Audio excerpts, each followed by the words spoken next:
So we're gonna start this again in three, two, and one. Welcome back to Cinema Alleys, folks, the show where we talk about your favorite movies and their stories. I am your host, James Howe, and always with me today is Chris Cupp. Hi, everybody. How you doing, Chris?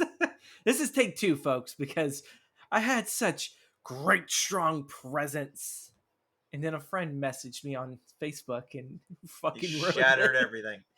I know, right? How you doing, Chris? How you doing? I am fantastic. My back feels great. I'm ready to watch some movies and talk about this awesome movie that has not been made. And we're starting our October lineup. This is our spooky month where we'll have a double feature for you folks. And our first pick for today is At the Mountains of Madness.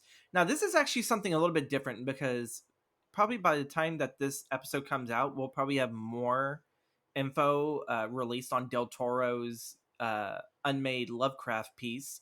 Because as far as I know, we know that there is an opportunity that it could be made into stop motion like Pinocchio, An but idea I hate so much.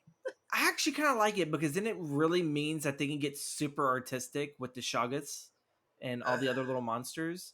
Like, okay, I was one of the few people that really enjoyed Wes Anderson's stop motion. Now, I'm not wanting Del Toro to like have the most perfect symmetrical stop motion because that shit's hard. If you look at anything Wes Anderson, even with his stop motion, everything is on point from symmetry to everything to like how everything is framed, how everything looks. Wes actually has a math to his filmmaking, so I know kind of comparing it to like the Isle of Dogs or any of the other stop motion stuff Wes done, it's kind of unfair. But at the same time, I would really love to see Cthulhu and claymation, stop motion, whatever. Uh, I It's think that would just be not the fun. vibe I got from the script. This script is Well, a yeah, more John they would have, Carpenter, The Thing kind of yeah, vibe. yeah. With this script, they would definitely have to rewrite it for the stop motion. For to me, they can still carry the same themes and everything, but the tone and everything. Like, folks, there's a reason why this script never got made outside of, yeah, a lot of people are gonna say, oh, well, this is John Carpenter's The Thing, and like among other films that have kind of copied the Lovecraftian style and storytelling. But also, too, this is like a fucking dark, unforgiving script. Like like it's not like on any fucking like really weird dark levels of Penny Dreadful. Because I actually thought that show got dark. And I mean, there were seasons Yeah. like when they introduced the witches, and it was right before they brought in Dracula, season 2, I believe. Uh, Season 2, I had to even tell you guys. I even had to tell our friend Paul. It's like I had to walk away after the baby death so that they could put the heart in the doll thing. With spoilers, I'm sorry. Yeah, after seeing that episode, I legit had to walk away. I had to take a break. It I was like don't. that was way too damn dark for me to see It's been a while in since the I've early seen it, mornings. but I can Huh? imagine me watching it and being like, "Wow, this is fucking cool." Oh, like the first season's like amazing in Yeah. tone and everything. Even going back to season 2 of Penny Dreadful, I look at it. Besides that one really blemishing mark that made me kind of walk away for, months and everything. Again, it's still very much astonishing, and I definitely enjoyed um the werewolf transformations and that. Like, they didn't treat it like, what is the name of the British version of the Avengers? The one that Alan Moore did. The League of Extraordinary Gentlemen, or Yes. So it didn't get to that extreme, but you know what? It felt like a League movie, yeah, yeah, or a TV show. It felt like that, and it was so well written. And again, I hated that they had to rush season 3 just because the as far as I know, the exec the creator and everything was all like, oh, I want to end it on my terms. I don't want the studio to yeah. I um think they were you like, "This is know gonna be your last season, right?" That's yeah. kind of why, like, the end kind of feels a little rushed, kind of I guess, undeserving. What happened? Where'd you go? You disappeared. I was trying to fucking let the cat out while you were talking. Oh, okay. Now I can't because the other one's over there. Now this is something I gotta edit Now out. you got two cats in there. No, there's still the one, but there's the other guarding the door to make sure she Oh, doesn't get out. And it's okay. like, I I was can't like, why are fucking you win. walking away? I'm not. God damn it. Okay. Yeah, no, like season 3 of Penny Dreadful, like definitely felt like, rushed. I kind of am bummed out because like it felt like it could continue even after like the main girl died at the end there, and Did maybe like Vanessa die? Yeah, she did. yeah, She she did. did. Yeah, he had to Yeah. kill her, and I feel like they could have gone to Egypt and explored like more Penny Dreadful creatures like the mummy and shit. But Yeah. you know, that's what happens when you're on a network and it's your show is failing. You know, you gotta Yeah. cancel it. And then I had high hopes for the spinoff because I actually liked the idea that it was, I think it was in the 30s or the 40s, and it was going to be talking about the Latin mythologies and the what is it? Not, I guess you would kind of say they're almost Penny Dreadfuls. It's like the mythology and the help me out here, Chris. There's an actual word for it. We call them creepypastas today, but um, yeah. You're Uh, I don't know. the I words in know my mythology. brain, the words The in my lore, y- different lore. yeah, kind of, yeah, sure. Let's go with that lore. Okay. Urban legend.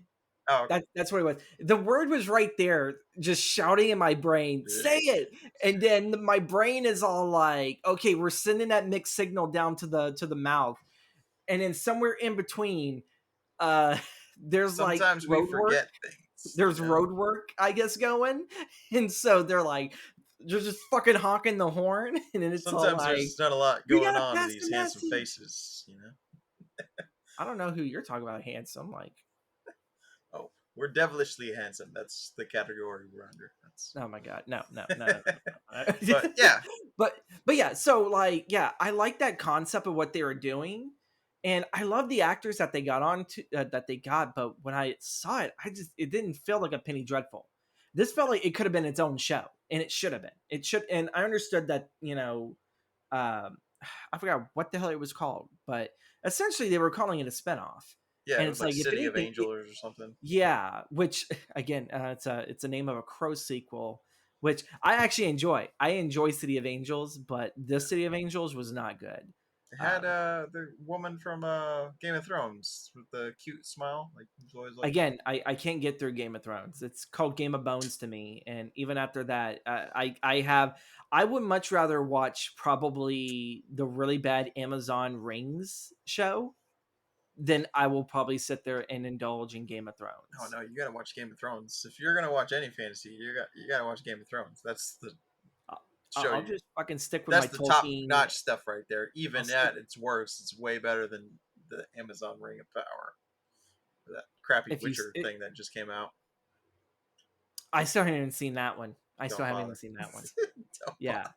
I actually really want to say because that's Michelle Yao in it, and it's like, yeah, I love her. She's such a great actress, and then they put her in a bomb of a Netflix thing, and I'm over here. It's all like, okay, so here's my thing of the reason why Netflix is just fucking falling to pieces. And I know, folks, we're supposed to be getting to the mountains of madness. We will get there eventually, but first, I gotta say my piece on Netflix. It's the same thing like almost every studio. Everyone's trying to make a fucking franchise out of every goddamn thing, you know. And I hate it. It's like, I'm surprised. I loved Elvis the movie. I'm surprised they didn't try to sit there and say, well, he's gonna come back. He didn't die on the shitter because we embalmed him with, I don't know, the $1 million man tech, and so now he's the $1 million Elvis. I'm surprised they haven't tried franchising that out. And it's it's ridiculous because, like, I get it. People want their MCU like Disney has, and people sort of want what WB has with their DCEU. I have faith in James Gunn, but again, I have to see the actual work process. Currently, right now, he's pushing out everything that is what's left of it, so he could begin Clean his slate, baby. new, yeah. Well, I keep telling people even about that, and this is going to be my last little side tangent. Is when people were upset that the Flash is getting pushed, for release. I sat there and said, I was like, look, there is a great opportunity they can do with that, and they're like, well, why? Because Ezra Miller. I was like, yeah, Ezra Miller's a fucking Nut job. imbecile, a jackass, Psychopath. everything you want to sit there. There you go, psychopath. Mm-hmm. Um, I'm trying to keep this as almost as PG enough to the point, that it's. I'm not really going to get too colorful with the insults, but either way, yeah, no one really likes Ezra Miller. But the thing is, it's with Flashpoint being kind of like the almost centerpiece. There is so much that they can actually do in this, in which that they introduce new characters that will take over. And I even told a friend who is definitely upset that Warner Brothers is still releasing this movie. It's all like Ezra Miller cannot even survive this movie, or through the events of what has changed, he couldn't even be the Flash anymore. They could easily have recasted someone else, or to the I don't know, something that whenever he comes back in time, he's a different person, but he's not Ezra Miller. This is a nice, neat way in order to recast and rebuild, and I really do believe that this is the right way to actually do it. It's yeah, do Flashpoint, do your little mini crisis before you actually do the actual crisis. Kind of give people a little bit of an idea of what Crisis on Infinite Earths will be. Sure, a lot of people will be sitting there saying, "Well, Marvel did that with the multiverse." And it's like, well, really, DC beat them to it in television with the Crisis. So it's I look at that as that's easy to be safe. But anyway, so back to just franchising everything. We're already looking at another James Bond, Mm-hmm. and though they are picking some really good candidates for it. I'm trying to remember. I think it's Tangerine from Bullet Train. He Aaron played, Taylor Johnson. yeah, Aaron Taylor Johnson, which is like, oh, you know what? That's actually not a bad pick. It really isn't. But you know what? He's I'm still got the. aiming for Idris Elba, even though he's old. It's like, I don't care. Oh, Idris Elba can be playing James Bond at 70, they're not and I'd gonna be go like, for an old. fuck yeah, yeah, They're gonna go for the young James Bond, yeah. so they They're can looking get for a someone franchise very much star. is the same reason why Henry Cavill isn't back as Superman, is they want someone that they can do at least 10 years worth of storytelling. Yeah, Uh, Elba's and like in his 50s too, isn't he? he fucking looks like he's in his goddamn late 30s to me. That man ages like fucking fine wine, ladies and gentlemen. I like Idris Elba, and I loved him as Roland in the Dark Tower. I absolutely fucking loved it. I know Yeah, people hate that movie, like the fans, but I'm pretty sure even the fans could sit there and say, yeah, he does not have those piercing blue eyes like Roland does, but man, that fucking voice. If I would have had a gunslinger come at me with a voice like that, I'd fucking drop my goddamn firearm and say, you can arrest me, do whatever, don't kill me. Like, you know, he just fits. He fits for that role of a gunslinger, and I like that. But anyway, we've gotten so off topic. But yeah, a little bit. franchise is the main issue, and I kind of feel like if this movie does ever get made, it's obviously not going to be part of the Richard Stanley Lovecraft stories. Because even then, like I enjoyed Color Out of Space. It's actually a really really good Lovecraft interpretation. But I Yeah, already feel like they're getting ready to franchise that, where that was it a may really not be shitty movie. overlapping characters, but it's overlapping locations and uh, probably groups. So like you may find in this one era Miskatonic, but you'll find Miskatonic at a different one. I can't remember for the light of me. I want to sit there and say I think they're doing the Dweller in Darkness next, or it's Innsmouth, which are the frog people, or the not the Gill people. They're like the Gill man, but they breed with the humans, and whenever they get to a certain age, they stop looking human. And I think it's actually like pretty early, like when you're reaching, I don't know, 18 or 19 or somewhere right there, and you start developing like these very amphibian like qualities, and Yeah, you have this calling to the ocean, you look like and the that's pretty creature much from the part Black of Lagoon or your. something. Yeah, kind of, yeah, like that. But these guys, obviously, because Lovecraft is a racist, he described them as having very bulgy eyes, and he almost has described him as a very much a caricature for African Americans, which again is completely unacceptable. Um, which to me, I kind of think of when and if this story ever gets adapted. I know a lot of people are going to sit there and say, but the people of Innsmouth don't look anything like in the book. And I was like, yeah, because the book is super offensive to what these guys look like and everything. So you would have to change it. And to be honest, I wouldn't mind seeing something like a, a whole colony of Gilman.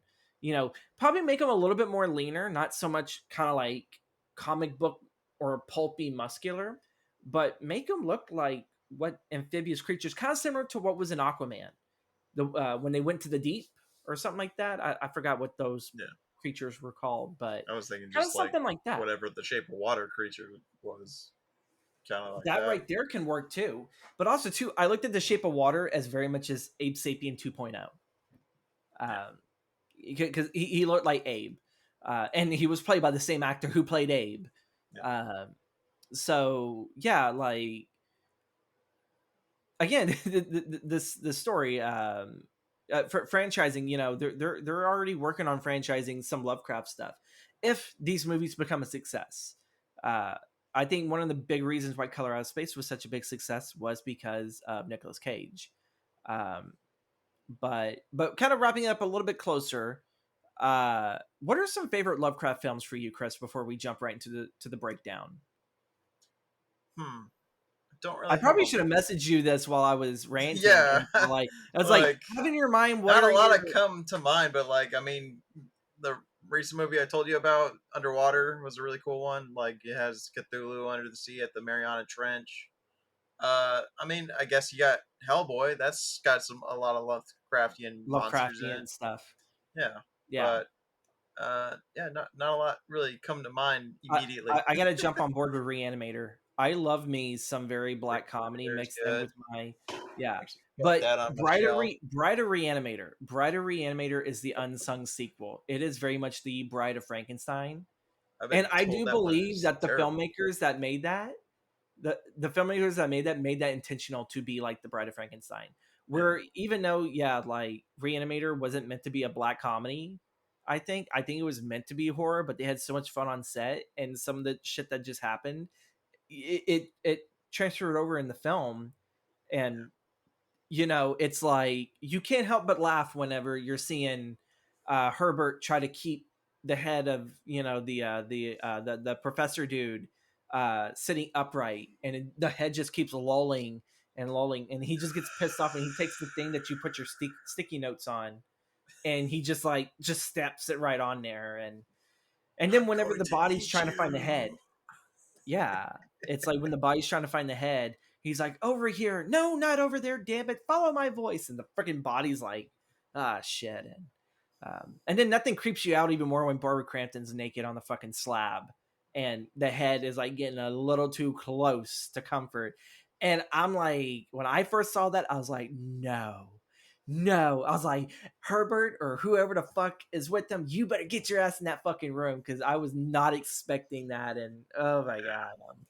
But nothing beats the creation in Bride of Reanimator that has like a couple of boobs on his back and everything, because it's like it's whatever that serum has seeped into the ground, and so it's made all these little like creatures, and so there's like one guy crawling towards Herbert, and he has like a row of tits on his freaking backside, and it's like, what the That shit fuck? reminds me of Frankenhooker.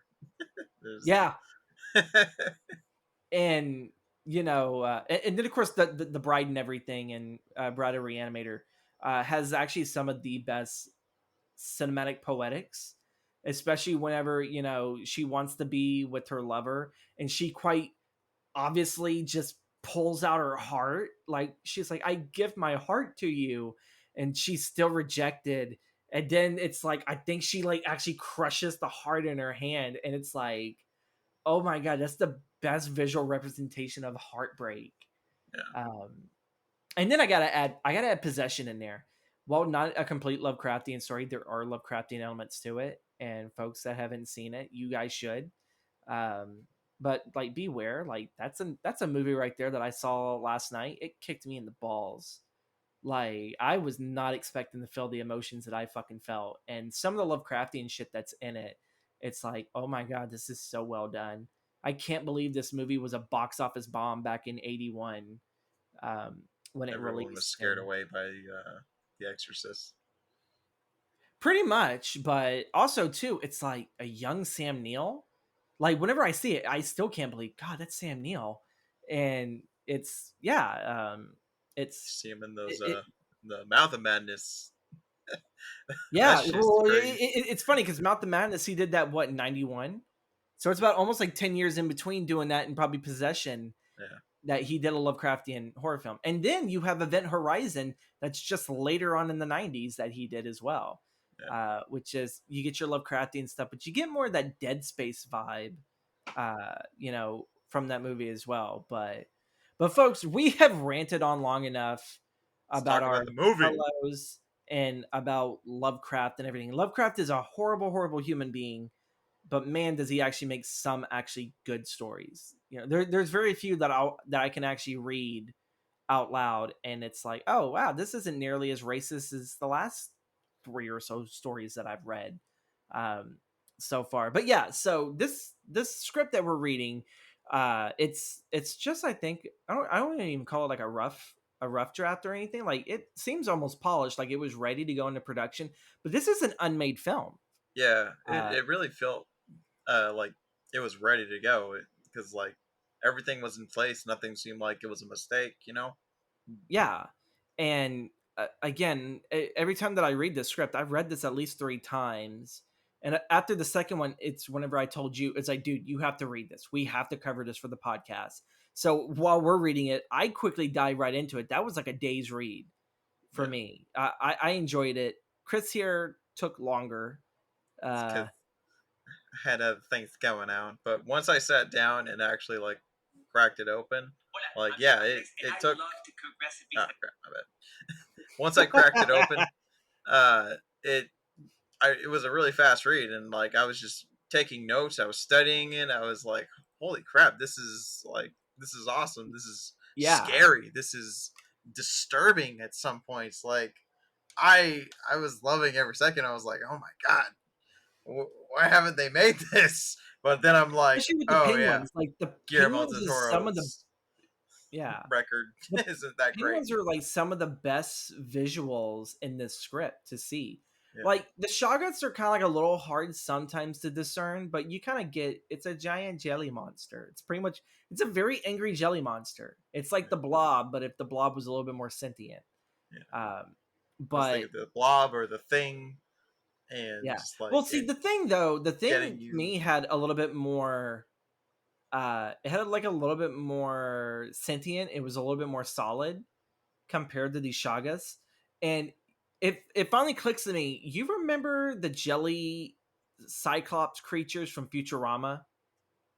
The one that had like the tentacles and like they would like eat the people, and then you just see them just hovering like they're in jelly, Oh yeah, the one jello. that's like That's always that's what always they bullying remind the me of. kids or something.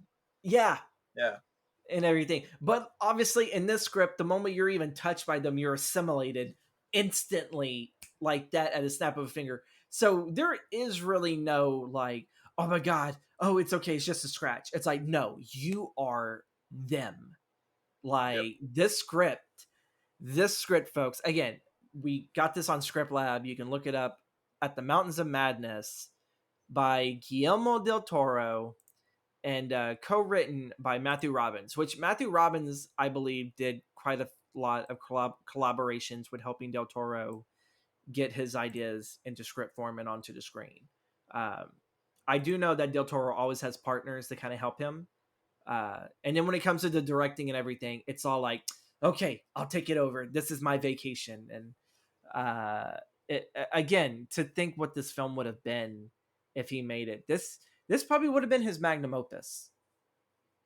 This would have rivaled a lot of really great work, from Kronos to The Devil's Backbone to Pan's Labyrinth. This would have been up there. And now I kind of throw Nightmare Alley up there pretty well. That's a very amazing film. So again, I just gave you guys so many movie recommendations to our listeners. So you guys have probably a whole entire weekend of Lovecraft and Del Toro films to watch. Which to me that sounds like a fucking excellent weekend, Chris. What about you? Yeah, I mean, if you want to watch Hellboy and the Thing back to back, that's the Mountain of Madness. That's pretty much what it is, It's pretty right much is there. because there is a character that's not in the story that was written specifically for the script, and he is played by none other than obviously um, Ron Perlman. I'm trying to look for the character right now. Wait, Uh, he? Are you serious? Gunnarsson. No, no, no, not Gunnarsson. Yeah. So there is a character in here. I'm trying to find. Let I me think see. it's I wonder if it's the character I picked Ron Perlman to be in the fan casting. you That'd be funny. because you could tell right in the um oh my god I think I'm gonna have to like poke it because I don't really think I had it written because he was kind of like an important character, but at the same time he wasn't. He was more or less put there for like, okay, like this one character needs help to get from point A to point B, and he's not like a soldier. um Ron Perlman plays Larson, Ian Larson. He would have been uh Larson. he would have been Larson. Okay, maybe like 20 years ago, I probably would have picked him as Larson. But Yeah, yeah. okay, And we'll then get to and then that later. every time that I read this and I think of his partner Gunnarsson, which at first I mistaken Gunnarsson as a woman, which I don't think she is. I think it's a full male cast, isn't it? I thought it was I full believe male. so. I believe so. But like, what was weird was I think even when I kept rereading it, whenever it gets to Gunnarsson and describing, I don't know if they were calling like one of the dogs a she or if they were saying Gunnarsson was a she. But obviously throughout most of the script, so I don't know if that could have been just a mistake that they first wanted that character to be a woman, and then it was just like a mistake going through the rewrites, and they're like, oh, we didn't fix this. Um, I think it was just that, or that's just how my brain's remembering it. But when I think of Gunnarsson, I think of the guy from the original John Carpenter The Thing that did the what was it? He had like his whole hand was like the creature, and they ended up burning him out in the middle of the snow. Oh, the guy with the. I Okay, think he was one. I'm gonna have to Yeah, show you my fan casting because I think that's exactly kind of who I who imagined. you're thinking of. I picked someone else, but like that's the kind of face I was going with when I was picking my fan casting. So But also too, I was thinking of the Swede from Hell's on Wheels because like that dude. Oh my god, I remember that's another episode, folks. We can't jump in there. We're I need to jumping watch into the Hell's on story. Wheels. It's amazing. It's amazing. Anything with westerns, folks, I'll tell you, it's amazing. I know a couple of stinkers that aren't worth your time, but most of the time, every western's a good western. But yeah, so this is a story about science, about knowledge, about obviously your Creationism. responsibilities. Yeah, creationism. There you go. But also too, I'm looking more at the character of Dyer, who abandons his wife and child, who is yet to be born. It's a once in a Uh, lifetime opportunity, James. What else was I gonna do? yeah. You could have been a father, damn it. You could have been a Ah, father. And,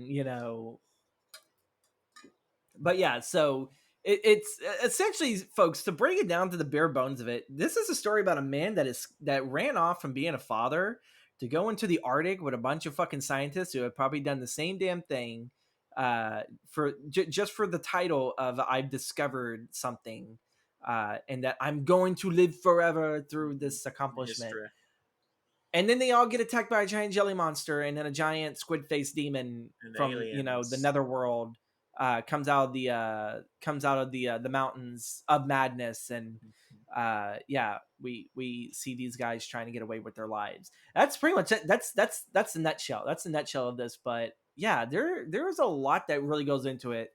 The characters to me aren't nearly as deep as I guess you would sit there and say what we've covered in the past with, you know, um, some like it hot, where like these are like very, deeply developed characters. Yeah, But I think for this, because this is like one of the very few, if really the only Lovecraft story that is like an actual action story. Uh, yeah. If it's there was not one all. thing about the script I would like want more of is more fleshed out of the characters. Yes, Yeah, that's you what I know, felt was lacking. but the thing that we do get is that Dyer and Danford are like brothers. You know, it's a tight brotherhood. Most of this expedition is. Larson is like the epitome of fucking masculinity. You know, which it makes sense why Del Toro wrote this for freaking um, Perlman. It's Mhm. like you look at Ron Perlman, and all you can imagine is either Hellboy or even Beauty and the Beast, depending on what era of Ron Perlman you grew up on. Um, and all you could think of is what smug little freaking sardonic line he was going to say, and then how big is the gun he's carrying? Because really, if you look at that, in most of his stuff from like Blade to today, you know, it's like all the great lines in most of Del Toro's movies are all given to him. Yeah. And we He's open up in this, Del huh? Toro has a list of favorite actors he likes to go to for all of his movies, and Perlman is definitely Exactly. at the top of the list. So we're opening up here with the. It's kind of more of a prologue, but it's kind of like the end of Dyer's story in all general. We pick up with that with the Miskatonic, I believe so. Yeah, it's the no, it's not the Miskatonic. What It's the the fuck's Arkham. it I think called? they're on the Arkham. The Arkham, yes, the Arkham. The sister ship's the Miskatonic. I remember that. Yeah. So it's the Arkham that apparently went missing years ago. Has washed up the shore, and there are these sailors that are investigating. They're like, "Where's this random vessel just randomly pops up here?" And we see a very malnourished Dyer. He's just popping people off. He shot one dude in the chest. I think he stabbed one guy, and it took a whole crew just to lay his ass down Yeah. and bring him to this insane asylum where Starkweather is questioning him about the entire journey of the Arkham and the Miskatonic's voyage to the Antarctic, which that's pretty much where we'll spend most of the movie at. But we do have intervals in between that jump back and forth between um, this insane asylum and Arkham. With Starkweather questioning Dyer, and Yeah. yeah, That, whatever Dyer has seen on this excavation, this expedition, um, it's changed them. yeah. Everything else is like rusted. It's old, but apparently, like the little bit of He's salt water that he was sitting in. Which again, I look at the realism. There's no way in hell this man would have survived this. He would have just died in the salt water. yeah. But But you like know, we with have to have the our character deliver the warning to the world. with the way the time goes in this movie, like that's kind of the mechanic he's using to like Yeah, make sure this stuff gets delivered and characters survive and how they get yeah. to where they are going. Time and is and so distorted.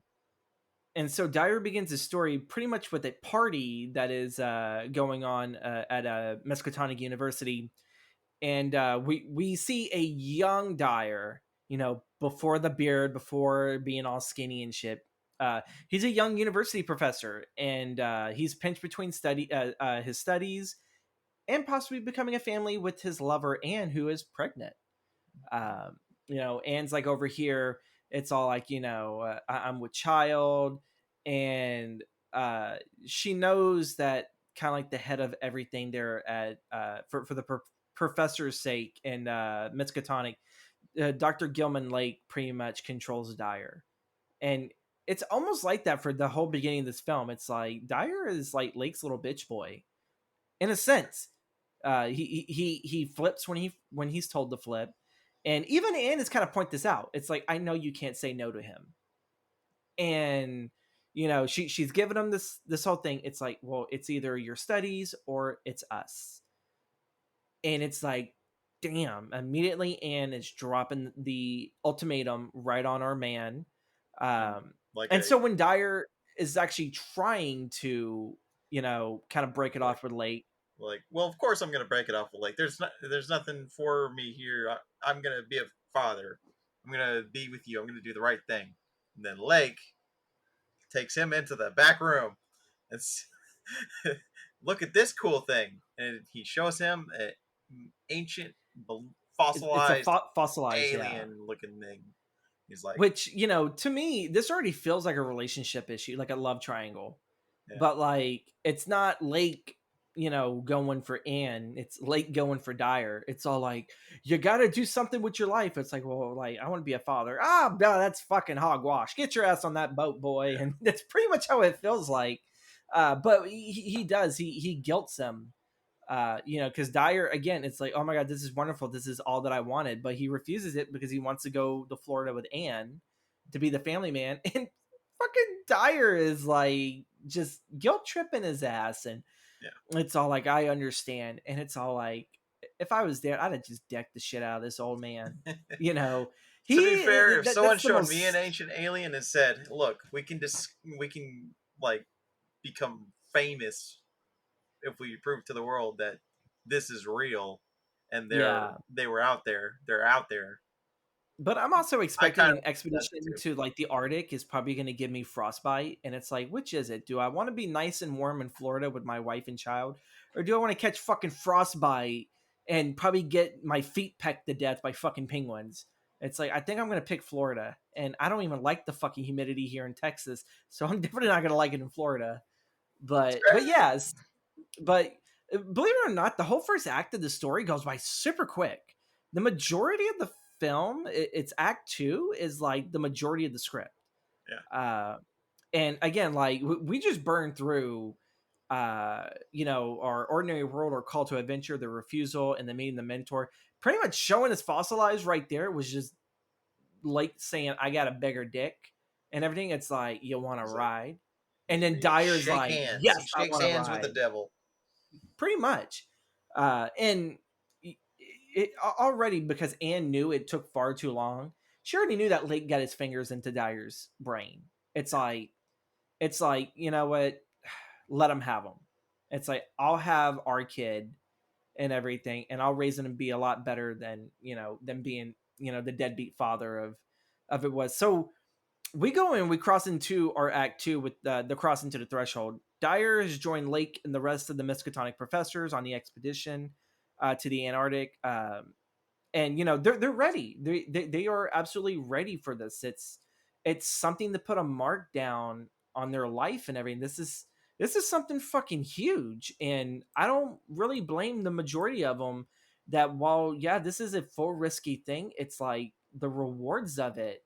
Like, really, they could retire on just this one expedition alone and study whatever the hell they brought back, and that's it. That's their whole career right there. They are set.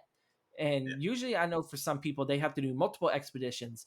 This one right here is what's going to bank. This is what's going to make them, you know, probably not millionaires, but yeah, they're going to have a nice little cozy home, you Well, know. I mean, they're definitely going to be like referred to as experts from now Hmm. on, and like everyone's going to want them.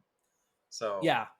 Anytime something really weird and, you know, I forgot what was the term that they used in the script, but I think it was Precambrian. It was before Precambian or Precambrian something. life. Yeah, I'm pretty sure I'm saying that wrong, but then probably. again, I got yelled at by my Twitch followers and everything because I keep saying salmon, and they're like, it's salmon. I was like, it's salmon, and I Yeah. kept doing it just to piss them off. Anyway, so we end up getting news. Anne's pretty much taken out of the picture here super quick, because if it wasn't that Dyer was on this expedition, we wouldn't see her anymore. We end up getting news from the captain over at the sister ship Miskatonic that Dyer's wife and child had passed during childbirth. And again, this is like really the first hit and like a lot of really dark shit in the script, that like legit our hero Dyer is going off to this expedition because he's going to make a name for himself, and then bam, he loses his wife and child while away. Yep. um I think it was a breech birth or something like that, and pretty much both the mother and child were lost. And when the captain of the Arkham was getting ready to deliver the telegraph to Dyer, Lake, of all fucking people, took that telegram and say, I'll give it to him myself. Nah, It's like it'll be fine. I'm sure he right won't now would mind. be the wrong time to let him know this. It's like, I will be the giver of this message. And even the captain's like, that's kind of pretty shady to hide something like this. Yeah. from your like this isn't really something, and already like it's And like I'm with the captain.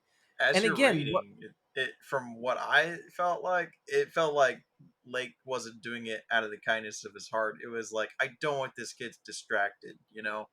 Like true, I need him focused. I, yeah, but me being the morality police apparently in this episode, it's like it's very distasteful, and it's like the man fucking deserved to know he lost his wife, and he lost his possible wife, and he did lose his child yeah, and everything. That should have been something like you should have just delivered it right there, so we can allow him to suffer, and that for one would make great conflict for the rest of this movie. yeah. So doesn't really sound very moral on my part, but to me it's like just tell him so we could see him struggle. And then it's you know I think that sounds even worse. Reading uh on you see why Del Toro kept the news from Dyer, because like he needed them to split up at some point, and this yeah, was definitely the seed laid in the script early on that they would use. and usually you would think with something like that you would hold that to like almost towards the very end. No, they actually don't. They pulled the trigger on that pretty fucking soon. Yeah, uh but yeah, like are crossing a threshold, they're getting ready to land. um and whenever these guys are sleeping overnight, they had kind of crossed over a barrier that surrounds this, I guess, specific part of the Arctic that they're going to. it's like a And time whenever they warp. wake, yeah, and when they wake up, it's like all the men are fully bearded, and the ship is crashing the shore. And no matter what these guys do when they're trying to break the ice, they've noticed that the ice is growing back at a much rapid rate, and they're like, what the hell? It's like, no matter if they got people underneath that are, um, that are like chipping away at it or placing bombs or whatever, or even if you have someone like with a freaking blowtorch just trying to melt the ice just keeps coming back and coming back and coming back. And later on, we'll figure out what this mysterious anomaly is that these men are facing. But we end up figuring out that they find a bunch of stone monoliths that are kind of like in the water in the ice. And so the men were actually able, which again, I'm still trying to figure out how the fuck they were able to actually pull it out, because if the ice keeps growing, you figure they could not have broken that ice enough for them to pull out these monoliths Yeah, that are on the beach for the remainder of the story.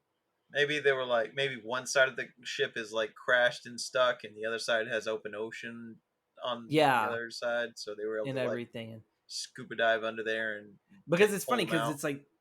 it's like the outside of the mountains of madness are all ice, but when you get to the inside, like that's when you kind of start seeing a little bit more wildlife in there, but Yeah, it's more of a city and everything. So it's really interesting how this climate works. And it almost sit there seems like it's fixed, like purposefully that way. It's fixed yeah. to be that way. But yeah, they pull out these giant monstrosities, which again, these are the Shoggoths that we're introduced to. Or no, not the No, no, Shoggoths. these It's are the old these are, ones, yeah. Well, not necessarily old ones, but I'm the trying to think crypts. exactly what the hell that they were called. But they're like, oh my god, I used to sit there and know what their names are, but they're like these giant insect-like brains uh that they pretty much they were the masters of the Shoggoth. They were the ones that made the Shoggoths build everything, and they were kind of like the scientists in a sense. Yeah, I think they So just. these, I thought the script just referred to them as the old ones.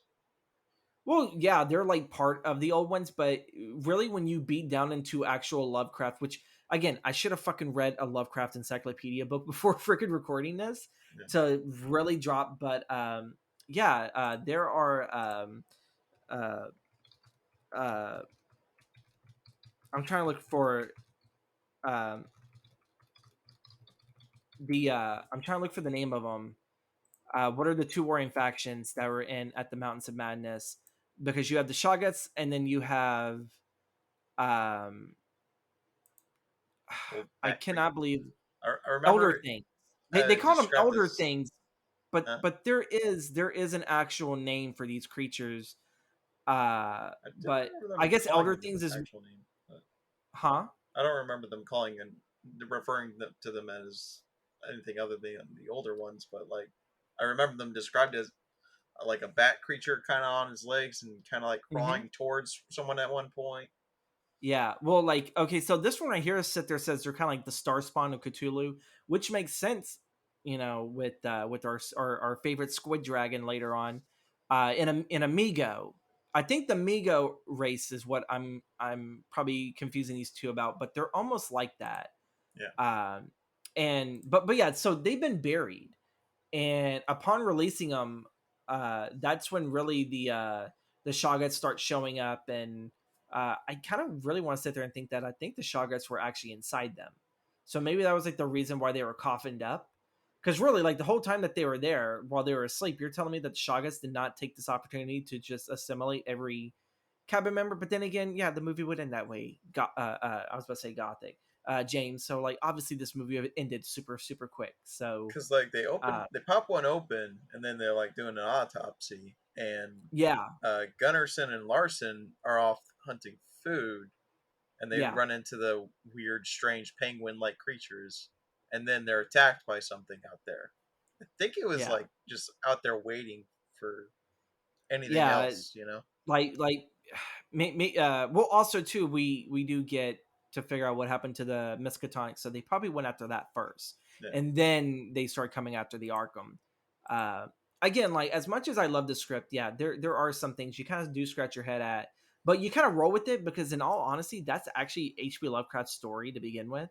It's like you just kind of roll with the punches, and I know some people don't really enjoy that. There's like, no, I want to actually know a reason why, and it's like, let's just roll with the punches. I was like, that's all we can fucking tell you.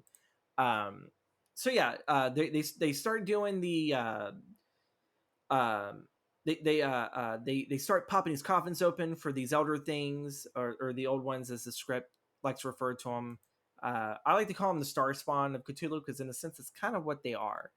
And then when we reach our approach, it's when Lake gives Dyer the telegram, not too long afterwards, that they have I think they're getting ready to make land, um or like they've already made land, but it's like right before they really kind of start getting, I guess, down and dirty to, you know, the uh the uh the surgeries that they do on the bodies, and they're trying to figure out, how did these creatures work, because I do believe that they saw this thing, the thing that they popped open, that was the fossilized. I don't think it was a Shoggoths, but I think it was an elder thing. Yeah. So The already they fossilized had creature saw it was the old fossilized. thing. So now this is their chance for what's as fresh as ever. I'm pretty sure these things were long dead long ago, but it's what they were in that kept Technically them dead. fresh. Yeah. But like what was it? I think one of them fell out with their heads off. So whatever it was, like I don't think it was like healing them all the way, but it just kind Well, of kept them together long enough. yeah, I think it was like just preserving them from like their old war injuries from like Yeah. the war that's referred to later in the script. But like they get like 8 monoliths out. They set up a little tent on the land, and they start like dissecting them and like examining them, and you get a Which hint that the wounds are starting to heal on the old alien creatures.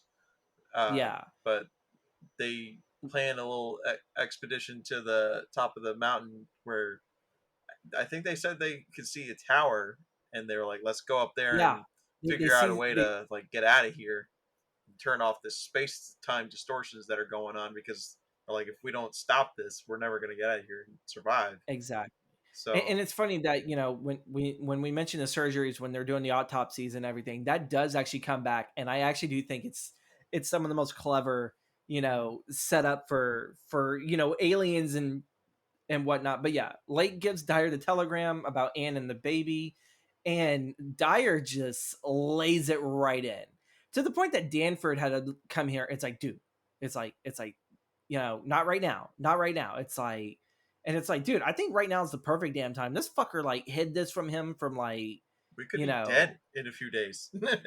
yeah, and it's like, I'm pretty sure for them they think it's like, well, we're stuck here. It's like we're probably gonna die here. I might as well go and get my licks into this fucker for hiding something instead of immediately giving it to me. Yeah. Um, And of course, with Dyer being upset with Lake, withheld that, and Lake reminds him that they came for knowledge over his family, which again, it's a real fucking low blow of all like, oh, you can't feel sorry about them, you did abandon them for knowledge. And it's like, yeah, but you were over there tantalizing, Dyard's, loins over there, of like, oh, you want to leave us? Look what I got here in the back room of my study. It's Yeah. like you lured him, you seduced this man, and preyed upon this man's want for knowledge. It's like you're just as much as fault. Really, they're both at fault because one listened to the other, but the other one did the same act. So neither men are really squeaky clean from this. Uh, yeah, Dyer wanted. I think his mindset was, "I'm gonna get my family set." Lake is Mm-hmm. definitely like, you definitely see like, I don't think his intentions are malicious. From the way I'm reading it, it feels like he's genuinely like, I want the answers to everything, and I want to be able to pass that knowledge on to everyone, and I want credit for it. It's kind So of like the Fox Mulder syndrome of I want to believe, yeah, and even with Scully wanting to believe, and they go through all these adventures together to see, you know, life outside of our world and everything. It's like that, it's that curiosity. But this also is a cautionary tale about, curiosity killed the cat, where in this one, the Shoggoth is going to eat the Dyer, but like, yeah, so like, again, we with the approach, this is kind of like where a lot of our team split up, because right after Lake took one hell of a punch from Dyer, that's when they start loading up the airplanes. And I don't know the exact amount of crew members, but Lake did go while Dyer stayed on the beach. Where Dyer was more or less, we're going to analyze the bodies here, and we're taking this through, I guess, like the first steps on the land. It's more or less, it's Lake is going to go investigate this proposed city, because you said that they see a tower. It's like, well, there's got to be something else here, and that's when they see the city that's inside the mountains. yeah. Um so yeah, Dyer decides to stick near the beach and the ship, while Lake and some of the other scientists, which I do know that two of them are brothers. They're not even scientists, but I they think they were just regular crewmen that were going up there to help. well, they were they kind of were like, what's the word for it? Assistant? I believe they came along with the Miskatonic professors. They're more like they're there to photograph, to kind of like discertain uh the findings. Like they're there to record. Yeah, They're like documents. like a documentary crew. But at this time, it's not really film cameras that they're logging. They're just logging around cameras, and it's a brother and little brother kind of duo, which again you feel so fucking bad for later on in the story. Because But they escaped you have like healthy and happy. right, and you end up like having actually which I think is a very interesting character. I can't remember his name off the bat, because again, there's so many of these characters. That's why we're kind of only focusing on like the grounded. Really, there's like only three. But really, if you narrow it down, it's really only two. There's only two people you're supposed to give a shit about. Everyone else is almost expendable.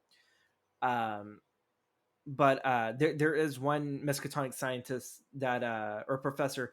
He's actually very religious, and I'm pretty sure he studies more of the religious texts. Yeah, And he even has that like the would. Necronomicon in a fucking vault on this fucking vessel. It's like, who the fuck has the Necronomicon? You know, Yeah, it's like, I was like, this feels a little out of left field, but okay, we'll roll with it. They're scientists, they're professors. They got some ancient texts lying around, you know. yeah, And if you're a big fan of Lovecraft and love things Lovecraft, you will pick up the Easter eggs in here, because there are like some really nice Easter eggs.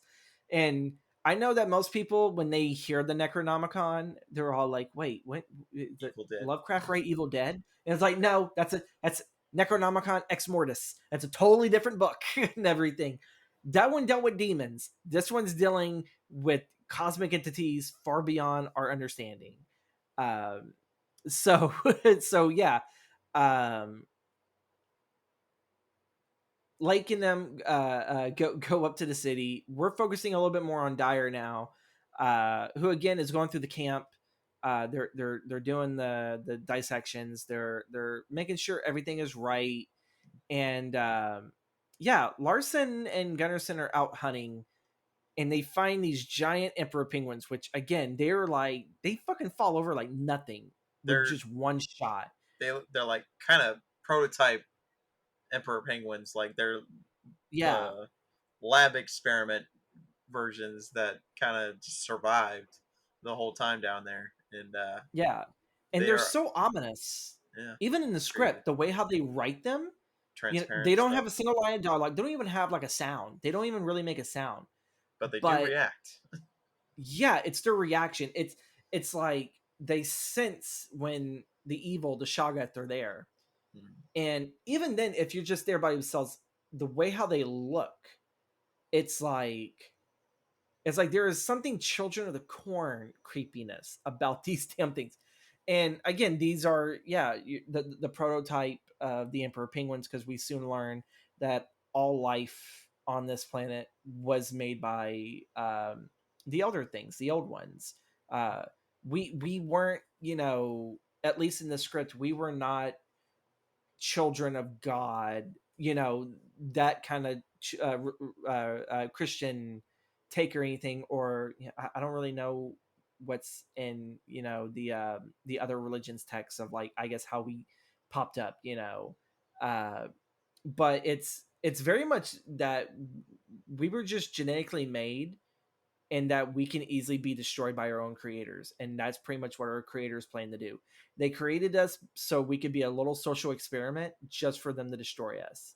That's pretty much in this world, It's in almost a this little script. Prometheus kind of sounding like. But again, if you look at Ridley Scott's even before Prometheus with Alien, Mhm. there is so much Lovecraft in there. And it's not just the looks, it's the ideals. It's it's the you're not as big as you think you are. It's like you're far smaller because there's something out there that all it has to do is wake up and you don't even exist. Try sleeping on that. It's more of that kind of school of thought. Um, but yeah, Gunnarsson ends up getting attacked by a Shoggoth during their run, and pretty much like most of the dogs are all taken, all except for the ones that Larson has. Yeah, I think he Uh, gets sled away, but like, yeah, Larson escapes and Well, no, Gunnarsson. he didn't get a chance to sled away because when they were avoiding, when he was avoiding being attacked, he stepped on the ice, and that's when he starts learning their weakness, Oh where yeah, they can't the do the salt salt water. water Yeah, because when they tried to sit there and touch him, uh, they touched the water before it froze again, and their skin bubbled like someone just spilled acid on it. Oops, yeah. excuse me, and then the ice reformed, and then you're over here like, oh shit, what the fuck is Larson gonna do? It's like Larson's stuck underneath this ice, and so the Shoggoth are like, ah, fuck you, we'll get you later, and they start going towards the crew.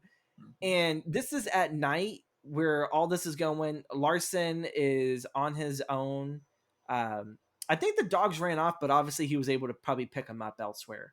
I'm pretty sure he probably got pissed off and beat some of them. It's like, you fucking sons of bitches left me behind. And Can but you blame him? again, I think if you can't blame them. If I sat there and saw something like that, I fucking haul ass too. It's like, ah, sorry, Animal Chris, nice instincts, meeting you. Yeah, self-preservation kicking in there. exactly. And we leave Larson because we don't really know Larson's going to survive this, but obviously Larson's going to survive this because why? Because he's Ron fucking Perlman. That's why. Uh, that needs to be a T-shirt because I'm Ron fucking Perlman. That's why.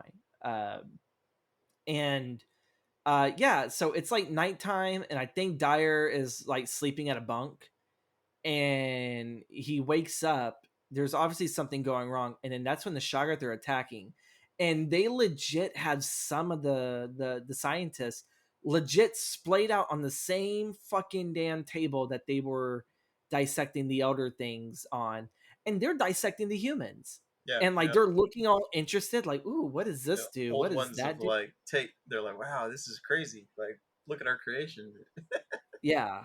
And it's like, oh my god, and it's a nightmare. It's something. It's like so funny that it's something so casual for Dyer that it's like, oh yeah, they're cutting that thing open to figure out how it works. That's all nice. He wakes up from a fucking damn dream of already there was a nightmare about seeing Cthulhu and seeing Anne. Um, and then he wakes up and then he fucking finds that there are aliens fucking doing the same shit to his own men.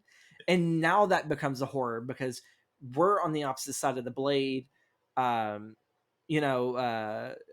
Dyer is running for his fucking damn life while everyone is being assimilated. i think I think Danford was with Larson, if I believe so, Danforth because went up with Lake yeah, and that Moulton. like they Yeah, they both start with L, so now I'm confusing them because there's a lot of characters that start with W, so that's why I'm referring to them by their last name. It's This script does not really help you when it comes to characters' name because there's a lot of very similar names. yeah. But yeah, Danford's up there with the lake and everything, so we have no clue what they're going through. While poor Dyer is hauling ass, and he ends up being saved by Larson. Larson's all like, hang tight, and if you fucking fall down, I ain't coming back to pick you up. And Yep. that's when pretty much Larson, with the salt water and everything, he has like salt I think he in has like the shotgun salt. shells. Yeah, salt shots or Yeah, something. and it's killing them, and it's like, wow, yeah, this is when the nice action stuff. And once the action starts once the action stuff starts going, it's like you don't want to put down the script, folks. It is fucking constant. Like it doesn't stop, it doesn't slow down. um Larson saves Dyer. They go into this cave where they seem to be safe. uh and even like the little emperor penguins are like they waddle in there. It's like, I guess that's their shelter too. um and yeah, like they end up like shacking up for like the remainder of the night, and they're all like, what do we do, da da da, and it's like, shut up and help me finish packing, the salt shells and everything. Pretty much Larson's all like, is all like, if we're gonna fucking survive, you better listen to me. And Larson's just one of those guys. It's like, I'm not gonna put up with any of your big headed, big wig bullshit. You're gonna survive. You're gonna survive on my accounts and everything because I survived these damn things and I don't even know what the fuck they are.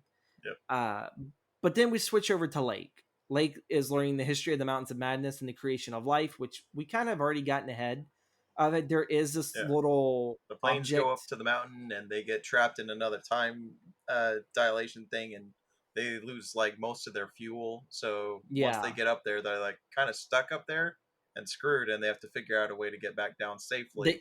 they yeah, And they only have enough for one trip.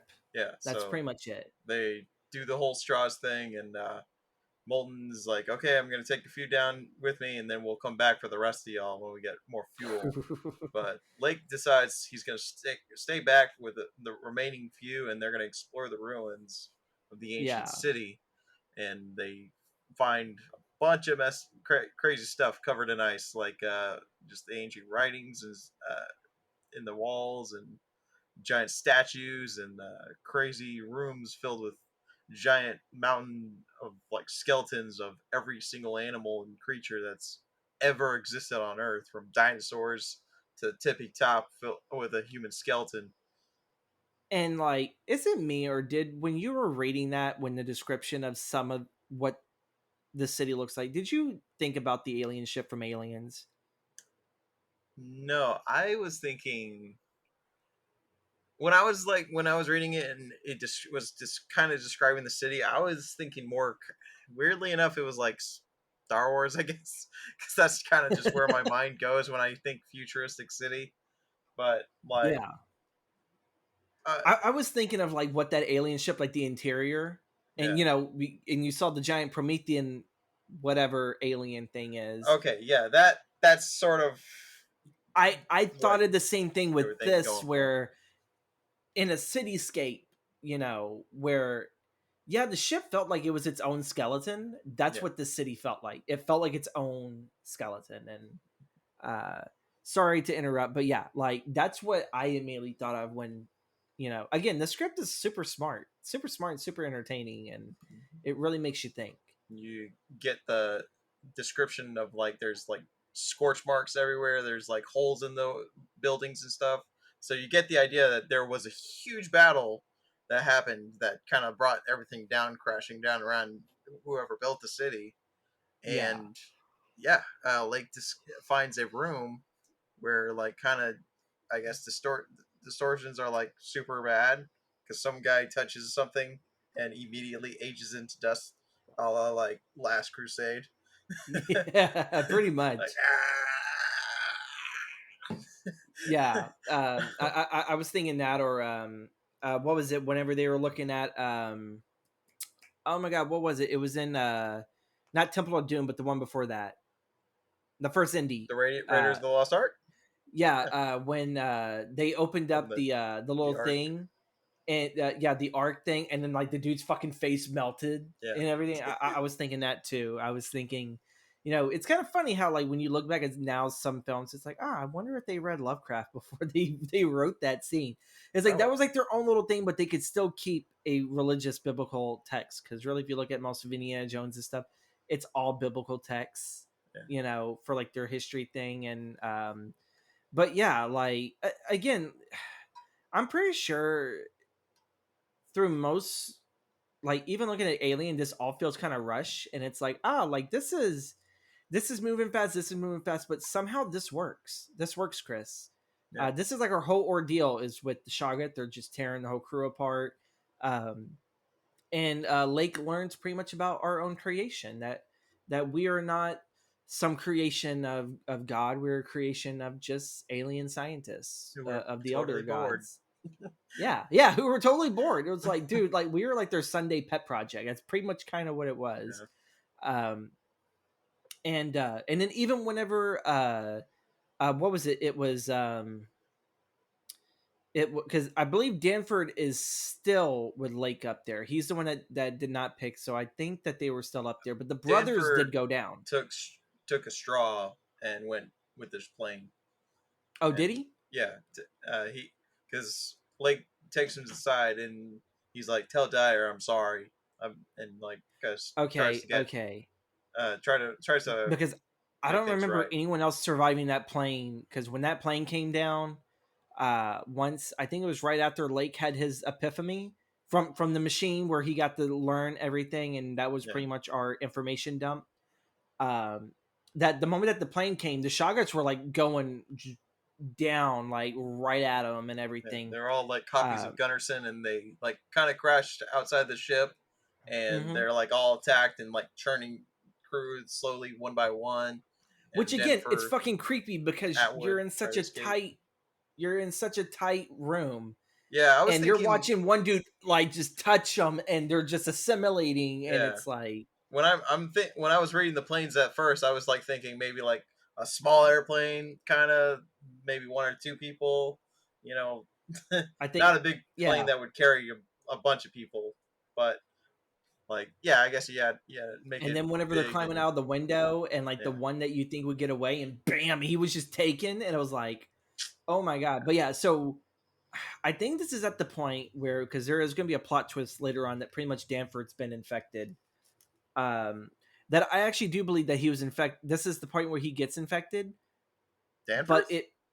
yeah, No, because Danford does get infected, yeah, but at the very end, but that's the thing. It doesn't match up to it being something recent, but that the Shoggoths were playing the long ball the whole damn time.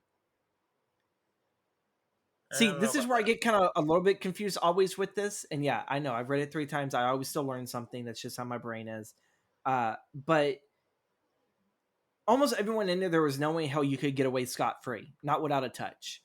But upon touch is upon simulation, assimilation. Yeah, So I was wondering if the Shoggoth had actually been fooling our character Dyer the whole damn time, and how quick, like, really they can only remember so much, and that's why they don't look human all the way. It's like they can't really retain everything. It takes them a while, and it's not as much of a a snappiness as, I guess us. But but I mean, you remember after Danforth and the other guy escapes, they meet up with Larson and Dyer, and Larson's like, "Eat this salt," and Danforth's okay, and the other guy melts and shit, Okay, yeah, and they because have to shoot him. isn't it the religious guy? He's like the one that survived with them. Yeah, Atwood. He survives after that too. Like he's with them, but like he Okay, I doesn't get kept thinking no assimilated one until survived that in a sense, except for quote unquote Danford, but it left it out there of did Danford get touched and eh, everything. I don't think he But got yeah, but touched like on directly on skin or something. Maybe he got touched on a leg or something after like he yeah. was trying to escape. But like, But this even makes it seem like even with clothing, just because it touches you, if it would have touched clothing, you're immediately assimilated. Um, yeah, maybe we don't fully know all the rules here, so we're taking pot shots at maybe this is something. why Guillermo del Toro was like, I'm gonna need a rewrite just Yeah, before I yeah, go with because there this. are some things where it's like, well, wait, and it's like, well, wait, when the hell did he get time to get touched? It's Yeah. like, and so that's when you start making. It was like, well, it had to have been at the plane because that was the closest he had been before he met Gunnarsson and Dyer again. But yeah, so Atwood, who I think is carrying a Bible at this point as well. Well, I don't think he's carrying a Bible. I think he because like they get back to the cave and they're like, okay, Yeah, we need to decide how we're gonna stop all this crap. So they're like, we're gonna blow and the get out of fault here. line, and so they Yeah, head to the Mesotonic, get dynamite, and Atwood is confronted. Oh, I think we kind of jumped ahead from the city lake. we Lake we and the we, team we, we in kind the of did, city. but we're actually getting there because once Yeah, um once that they land there and it's Danford and Atwood escape and everything, that's pretty much when they're gonna figure out, okay, we need a plan. yeah. Like, what are we gonna do? That's when they're gonna blow up I want to pronounce it. I think it's the is this yeah, it feels like you have to have a list just to say it. um but yeah, it's that little fault line. It's pretty much where everything is that they have to blow that up to free the ship. Yeah. But the only way that they can do that is they have to go to the Miskatonic first, where the dynamite is. Yep. um and so when they actually when they go there, Atwood, um I think it's at the Miskatonic, if I believe so. He was looking for a specific book because I think he before was he looking left, for his Bible. yeah, and everything. And again, the most creepiest, I think they use it in the Thing uh reboot slash prequel, where when he's looking for it, and I forget who it is, because I think Lake at this time had already been assimilated. By the time that they were getting ready to go through all this, Lake Yeah, was because still going through. He was exploring, and the Shoggoths got him. yeah, because Uh, after he gets all the infoed up, like they're attacked immediately, and like everyone yeah, in the mountain is assimilated, and yeah, Lake seems like he's about to get away, but then something drops down and gets him, and yeah, so like he's part of the hive mind now, and yeah. uh, And seeing that Atwood, scene when Atwood is going to get the it's probably like a King James Bible, because probably for that time I think that was like what most of like your super religious people kind of had, were the yeah, the King James and everything.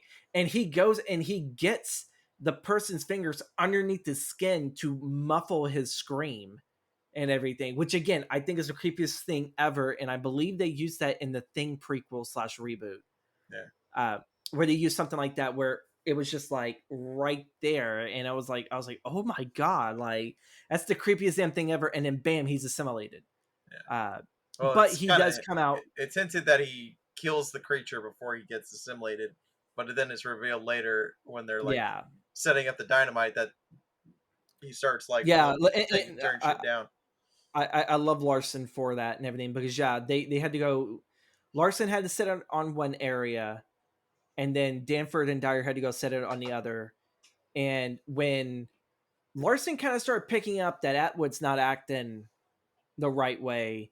He already told Dyer and Danford, I was like, you guys go and go up and I'll set the charges. And it was right when Atwood's getting ready to act really suspicious. And Larson, going down like the real American action hero he is, he's all like, it's like, you can't fucking fool me and everything. He's like, And you he, things he aren't goes, really that smart because like he just points at the dynamite and shoots it, yeah, thinking that pulling the wires off is gonna stop the explosion. Yeah, He and goes out like a boss. yeah, Larson, saves himself from being assimilated. He blows himself up with the dynamite to give our heroes the escape that they need. And yeah, they're almost getting escaped. The Shoggoth, they're chasing them down. Some of them are slipping, and I think this is supposed to be the part where Danford, I believe, gets touched. But what's weird is that he touches Dyer, who does not change, I because there really don't is think he gets touched until the very end, man. Like I think there you're has to be this moment right here, and yeah, because I know I'm trying to figure it all out because Lake's on the boat. we'll get to the Lake's on the point where boat. I'm pretty sure he gets Yeah. touched. Because Okay. like he figures out he's screwed. By touch, folks, we mean he gets assimilated, but the Yeah, touch is just easier to fucking say. but Um. like yeah, they blow up the fault line and they like fight remaining Shogoth that are after them, and then they head back to the Arkham to Yeah. like get away from what's happening. And it seems And like the and Shogoth have like done a ritual that they referred to early in the script to awaken Cthulhu. yeah, which again is like one of the best reveals in this whole script of like, okay, our heroes are in the boat, nothing else can happen. They're safe as long as they keep the saltwater stuff in because yeah, like they're gonna be safe. Our heroes are gonna make it. And then boom, coming out of the mountains throughout this giant storm, you get Cthulhu. Mm-hmm. Um and he goes and he grabs the ship, and what's scary is something that big and it knows exactly where you are, and like it just zeroes you in, and Yeah, they're in the damn ship already by it's like the then. They've queen bee already to the killed a hive couple of them. mind. Yeah, and like Cthulhu just picks it up and just fucking throws it, Mm-hmm. and somehow these men survive. Yeah, they It's would be really like dead. they would be paste all over the kitchen mess hall because I think that's where they made it. They Yeah, made it as far as the mess hall. I think yeah, the mess hall or the storage closet or something. Yeah, and Cthulhu throws them, and he's doing like a triumphant like I've awakened, Yeah. um and yeah, they go and they somehow they survive this, and then they're confronted by the final Shoggoth, which is taking the form of Lake. They killed okay, so I guess the Shoggoth does infect Danford and Yeah, everything, that's but when he yeah, defected. like pretty much everything that what Lake has done to piss off Dyer, it's like this is Dyer's one last time. And it's like, I know you're not the real guy, but you know what, I will fucking take it out on you just for the hell of it, because Yeah. it's like this has been a real fucking shitty expedition.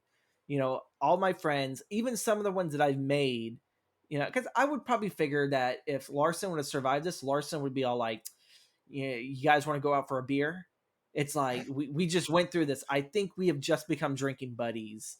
I would have been Um, like, bro, I never want to see you again. I never want to remember this ever again. I'm gonna have but a yeah, hard enough time not having a mental breakdown after this. exactly. It's like every time I look at Larson, all I could sit there and think of is him fucking shooting one of my friends in the head, and then I realize that they're nothing but jelly matter. And Yep. it's like, yeah, how do you process that? And again, I kind of hate how this script ends, but we're not done yet because they still haven't left like the area of which they'll be safe in. Yeah. But yeah, so Dyer gets infected, Or no, and Danforth Dan, gets infected, and yeah, he's look, like we, pleading we with can't we can't Dyer to kill him before he yeah. completely turns. And yeah, they end up doing it. It's like this whole mercy killing Mhm. thing that pretty much happens, and you feel fucking horrible because this man has been through so much. He, upon this expedition, learns right whenever they drop anchor that hey, your wife and child have died. Your the guy that you looked up to is a total fucking dickhead, and gets assimilated, and then tries to assimilate you. All your crewmen are all your friends from the university and everything, they're all fucking they're part of this hive-minded jelly creature. um you know I, it's like, how the fuck do you recover from this? You don't. you know yeah, and the only thing that saved him, because the ship is actually sinking because of Cthulhu, because when he picked it up, he put holes in it. Mhm. But what saved Dyer was when he went into that storage room in the kitchen. that there was a hole in there where there was salt water. Yep. And so as long as he stayed in there, he was safe. And even if those things did touch him, he wouldn't survive long because he would have melted. Yeah. But yeah, so like the ship is like partially sunk, somehow manages to make it to where some Austrian sailors had found him, which we bring it back full circle to the beginning. And it's like it's insinuated that he passed through another time barrier because like Yeah. 8 or 9 years have passed, and it's already World War II, and the movie Yeah. started like 1929, 1930 ish. So Yeah. Like he's pretty much aged the exceedingly too I think much. it's right when we're recovering from the Great Depression, if I believe so. Yeah. But it's only a couple of years, I think, before World War II even started Well, and it's, everything. you mean like before they start the expedition? I'm talking like with before the expedition was like right at the start for what Europe was dealing with the war, Well, because we didn't really have any affiliation with the war until the 40s the and everything. World War is officially started in 1939 because that's when Oh, was Europe it? start. Yeah, and America didn't Okay. get involved until I kept thinking it was sooner. Maybe I'm confusing it with W1, the Great One, with the time length and everything. But I yeah. just read a World War II I book. I mean, swear to God, America I doesn't can't keep join the war until like a the few years 40s. later in the 1941, I think. Yeah. But yeah, officially in Europe, that's when the World War begins. Is 1939, and Okay. they Okay. reference like stuff is going on in Africa. They tell Starkweather like there's a battle in Africa, and uh, sorry, I lost my train of thought. But yeah, it that's when the story picks up for the audience. Is 1939. Starkweather finds Yeah. Dyer after his whole adventure, and Starkweather and Dyer are sitting in the room, and he's like, "Okay, that's my story." And Starkweather, you think for a sec maybe he's gonna believe him, but like, okay, so what really happened was you killed everyone, went crazy, and Yeah. the whole thing is your fault. Starkweather is essentially just another lake. That's pretty much what it is. Yeah. It's like I don't believe you, and Even if I did, there's literally no way for me to prove it. yeah, there's no evidence of this. Yeah. I mean, there are What film is this to prove? cans, but like, Yeah. I think in the script, uh, it's kind of insinuated that there's like radiation that burns the film, so whatever's being recorded, it's not Yeah. uh, actually being recorded. No one will be able to see it. Yeah. So And of course the creepiest thing is it's right when Starkweather wraps up his meeting with Dyer, that right when Starkweather is arriving into the Arctic, he gets a telegram that William Dyer has hung himself in his cell. yep. And you know, upon getting that information, you know, he also gets told like, oh, we're about to arrive here. And the moment that they pass through that barrier, they can sit there and see coming up closer to the beach, it's the Shoggoth waiting, dressed as the crewman and everything. Well, And wait, what? yeah, I thought they like came to a deserted like county camp. Like they see evidence of sort of what happened, but like but they do see, they don't see the Shoggoth as what they are, but they see the crewmen. The Shoggoth are waiting for them. Like they knew that they were going to come back because not all of them died. I would have to read the ending again because I thought it was like kind of deserted, and then the captain goes in the tent, sees the operating table, and then leaves the tent, and everyone that was with him is gone, and all he sees is the man in the hood that was in the dream earlier. Um, Starkweather exits the tent. He looks around, disoriented. All of his men had vanished Yeah, and everything. Okay, but in a sense, it does sit there and kind of it nods to you. Uh, and there is a hooded figure that is coming. So obviously, the Shoggoth have already have taken the yeah, assimilation of his men.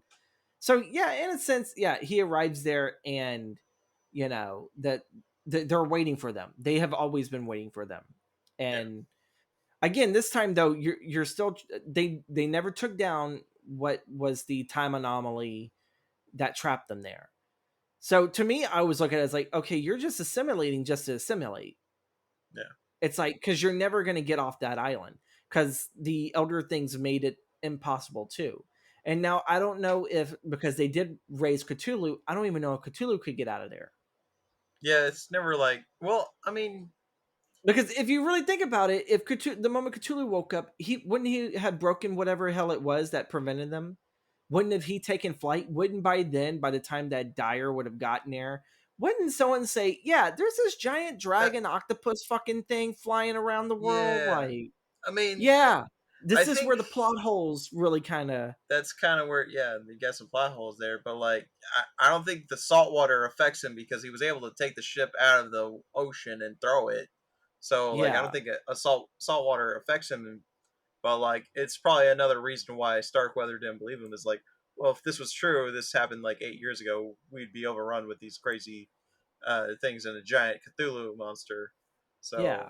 So that's probably why he didn't believe him. But like, So like, I'm kind of like wondering if like maybe when it comes to Cthulhu, that Cthulhu was not really supposed to rise at that time.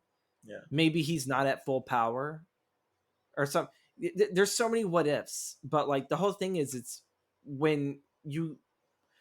I guess for like most normal people, they probably look at it as like, oh well, maybe the monster went to sleep. Like if you don't know the mythos, but like usually Cthulhu is always treated as like this being of unlimited power, kind of yeah. almost like a Godzilla and everything, but far stronger. Which Godzilla, again, it's pretty fucking strong kaiju, you know. No one can be So Godzilla. Godzilla yeah, boss. like it was a nice like little nod and Easter egg that, oh, these fuckers can summon Cthulhu, but like I guess it's like a D&D game where Cthulhu can only be in action for like 3 turns and then he he fucking disappears, and you know Yeah, I guess their 3 action moves had expired, and so they gotta reawaken him or something like that. yeah, Um, but yeah, again, this was still a fun script. It was pretty damn dark for its themes and everything. We kind of have lightened the story up with our with our humor at best and everything, but yeah, this is definitely a read you guys need to sit there and do. Even if this movie never gets made, it's something that you could sit there and just imagine in your mind, because it's so clear of, you know, god, this will be an amazing fucking movie to see. Like yeah. it may not win an Oscar, maybe for visuals, but probably not for like script or anything. But God, it's like it's still one of the most amazing stories I've ever written. Yeah. And it's actually Fun one of movie. the very few Lovecraft stories where like these characters aren't all racist. Like really, like there was not a single racist thing mentioned. But also too, I think the majority of the crew was all white. So who were they going to Yeah. be racist against? You Evil know, penguins. Those I fucking guess damn that penguin transparent looked at me penguins. wrong, and I don't know, but yeah, like that's the wrap up right there for our hero's journey of William Dyer. Again, not like the happiest of endings for him, mostly because he knows what's coming. Yeah, Um, and so it's like it's I don't want to live in a world like that, and I've already have lost my future wife and child. I've lost them. What ever do I have? nothing. That's why he ends his life. Yeah. So, Chris, what do you think about this script? I think it's a fun monster movie. Like I wish I hope this gets made. If not live action, like anime style. You know, like if anyone's familiar with Blue Gender, watching this show, like that's a very gory anime with monsters. Uh, Hopefully, something like you see just the animation style of people getting assimilated. You see that in like Full Metal Alchemist Brotherhood and stuff. It's really something visually like I want to see. You know, I want to Hmm. see the creepy Gunnarson's copies like kind of mocking the screams and the laughs of the crewmen as they're like kind of attacking them. You know, like you see them and read it in the script, like in the windows, you see their face and they're like ah, you know, like they're trying to mock them as they're like hunting them and trying to get to them. And it was fun to read that part. I was just like picturing that in my head. I was just like, man, this would be so fun to see like just on the screen. But like, Yeah, if it doesn't get made, this is fine. I'll be, yeah, I'll and be sad, but we're adding a little new twist to this. Since this is an unmade film, uh, we're gonna fan cast it. We got four characters that we're pretty much gonna follow: Dyer, Danford, Lake, and Starkweather. Chris may give us his Gunnarsson pick right at the end, but Chris, who's your ideal pick for William Dyer? Uh, If I if this would have been made either by Del Toro or someone, if who would have this fit that is role? made today, I didn't think like going like back 15 years when this probably was written, but like I was thinking today's modern day casting, I would go with Harrison Dickinson. He's a young actor. He's probably in his mid 20s right by now, but he you know him from as the son of the character in the Kingsman of Ralph Fiennes' son. I forgot what Ralph Conrad Fiennes? or something, but like he's the young lad who's you can see how he would be like wanting to fulfill the role of uh I'm a young kid who wants to prove himself to an older mentor, and I'm gonna follow this guy's lead. You can see that in the guy's acting, so like I would definitely go with him. uh Was he one of the guys that was the training with the main character? Was that where he popped up in? no, no. You're I think you're thinking of the first one. This is the third one in the Kingsman series. It's the prequel set during World War I. Oh, okay. Yeah, where they're like Yeah. fighting Rasputin and stuff. That was a fun fucking fight, but I Yeah, hated that that it was. ended so quick. Yeah. Okay, yeah, that one I haven't seen nearly as much. So when you were mentioning that, I was like, wait, who the fuck? He's And still it's like, relatively fresh faced, but like as I'm reading the script, I'm thinking Dryer and or Dyer and Danforth are young college graduates or scholars, and they're like yeah. still under Gilman Lake. Like they're still like learning from him, and they're still Uh, following his lead and get okay, so then before I give my yeah. Dyer, then you have to get the Danford since these two are more of a duo. Then, Okay. who is your Danford? I Your didn't think Walter about this Danford. one too much, but Kira Gilchrist, or Gilchrist, he's the kid that was in Atypical. He was like the guy who played the main character, who was neurodivergent, I guess, or he had like ACD or for ADHD or something. Mm-hmm. I'll look it up, but if you're familiar with him, he's a great young actor. He has that face that I see as like the skinny, like, well, I guess gaunt face of like you would Mm-hmm. typically typically think of when you're thinking of like young kids that are like in college, I guess. Okay. He's got that those bug eyes Again, too. he's mentioned actors like I was like never really heard of this dude or that dude. Yeah, I wanted to go kind of like I guess up and coming for Like these guys. like it feels more like your stuff is like definitely independent film, you know. Yeah. But like obviously with a big studio budget and everything. So uh Oh, he for has autism in this show. Sorry, he's on the autism okay. spectrum, but like he's a really great actor. I think he would have fit in well with whatever Del Toro would have gone for. Okay. I went the total opposite direction. I actually picked some older guys. uh, so this one's mainly for me. I picked William Dyer only because at the time that when I was pushing this hard for Chris to read, I was high on the Nightmare Alley release that Del Toro did. I fucking love Bradley. I didn't think Bradley Cooper was going to do that much of a wonderful job, but seeing his character in that, it's like, you know what, we can send him back in the same time period, where he's not playing a con artist that, you know, essentially becomes a I forgot what the hell it was in Nightmare Alley, but it was essentially like a carnival sideshow freak. Yeah. The freak, I think that's what it was. Um Instead of going that route to go more of the, oh, I'm the professor that the young one that, as young as he could probably play.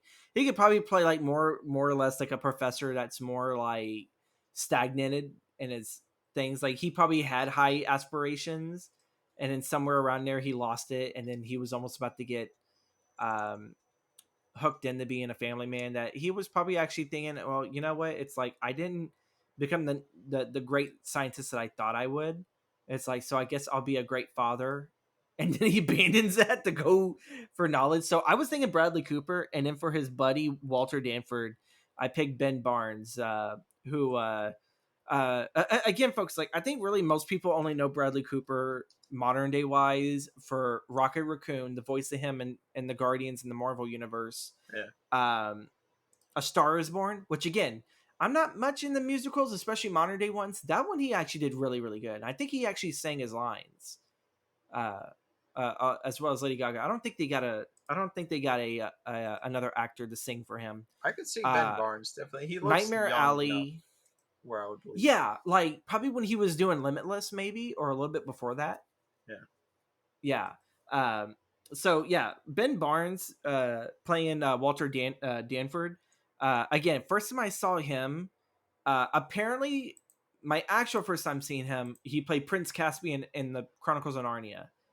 Did not know that was him, but he had long hair and he didn't have the facial hair then.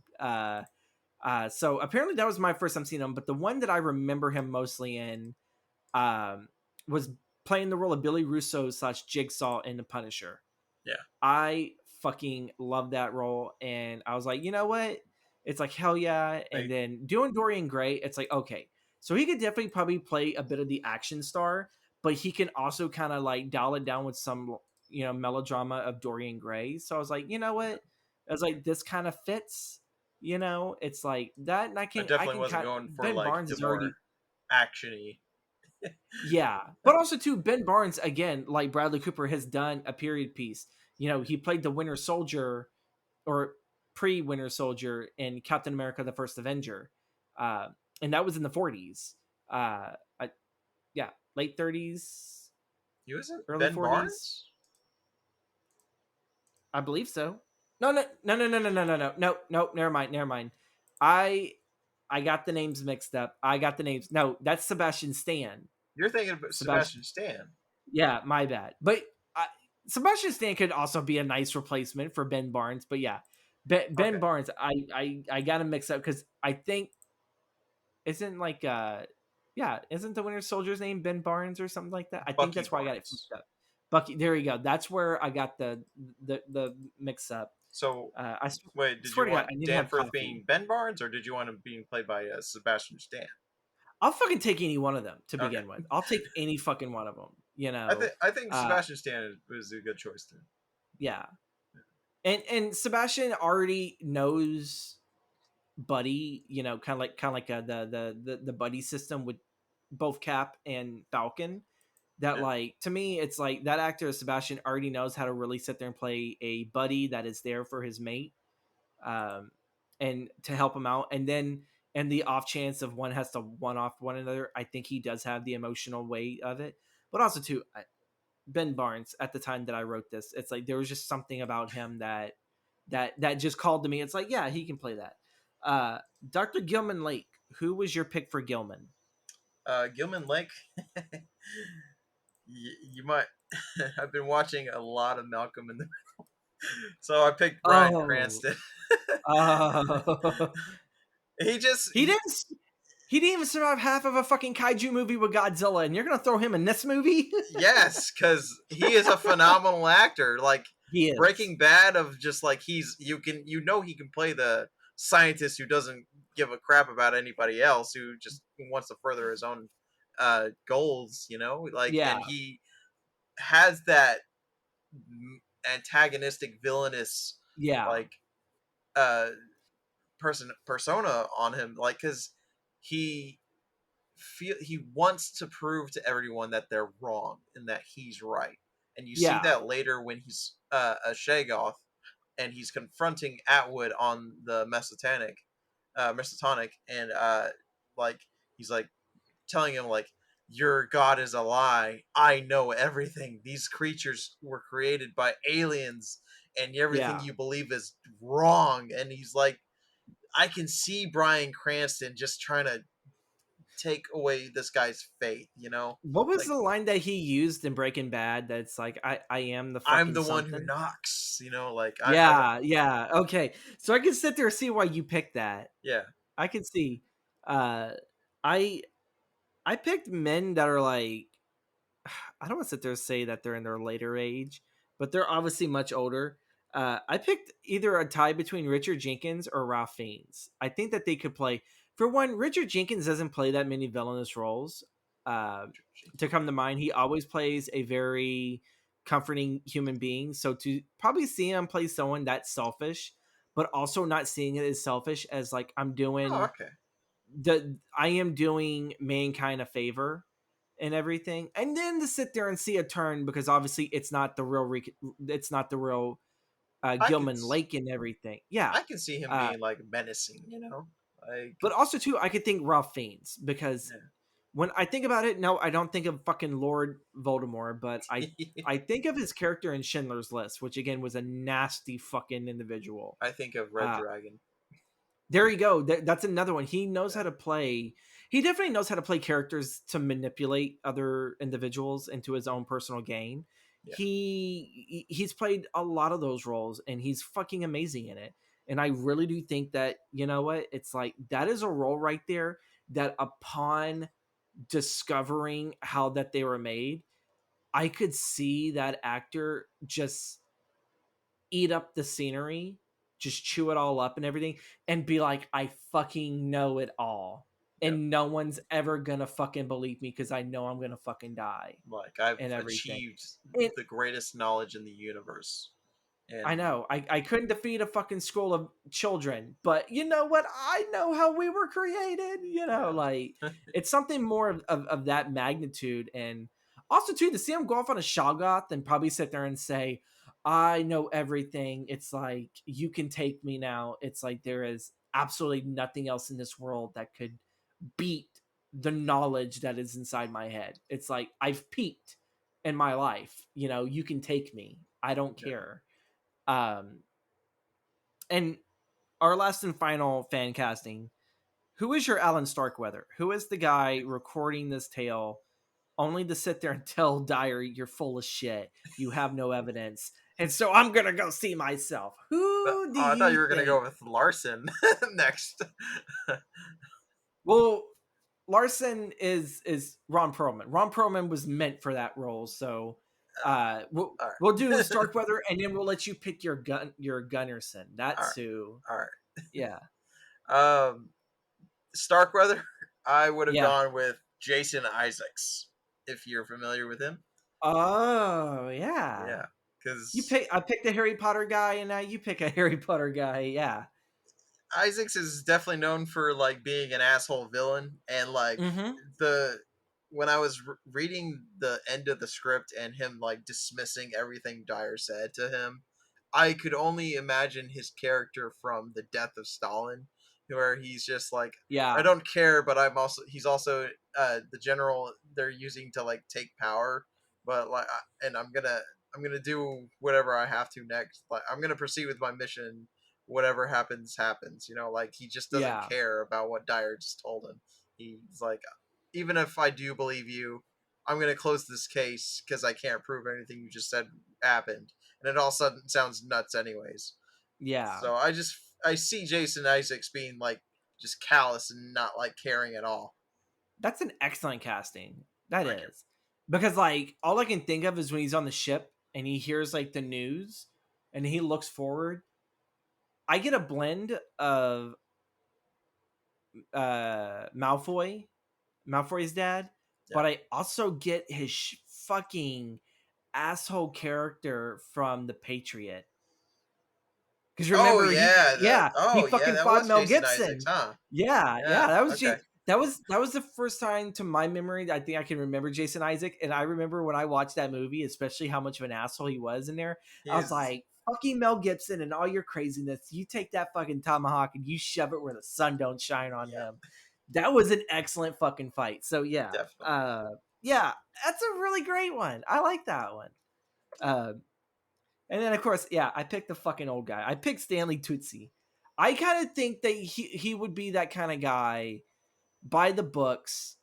Like I can't believe this nonsense. This is puppycock, you know.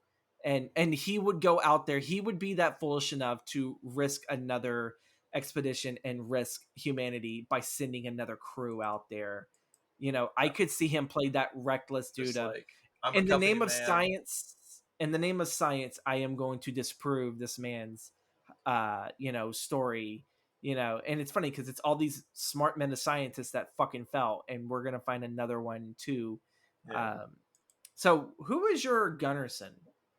Because So he might not be as well known, but his name is Tony Curran.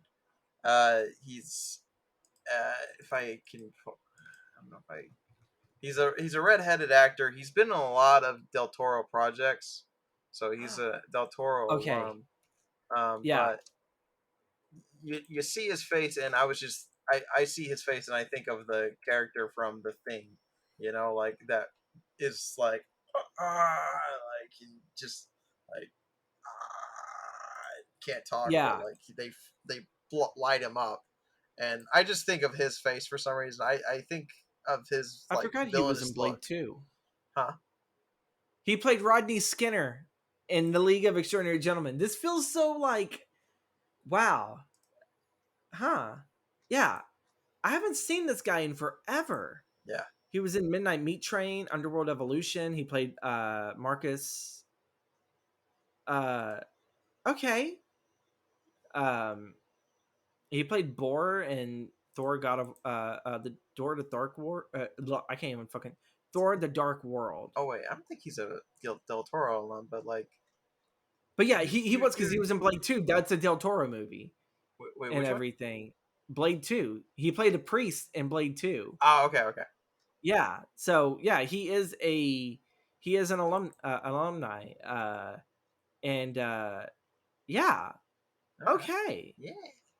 I was thinking because we were talking about this before recording that to me the guy that I thought of for Gunnarsson was the guy that they burned in the thing out in the middle of the snow, Yeah. and like you hear like what you were talking about Like, the mocking scream thing, and then he's like over there oh, and like he raises a hand and it's all deformed and yeah. misshapen, and so the guys there are fucking burn the shit out of it, and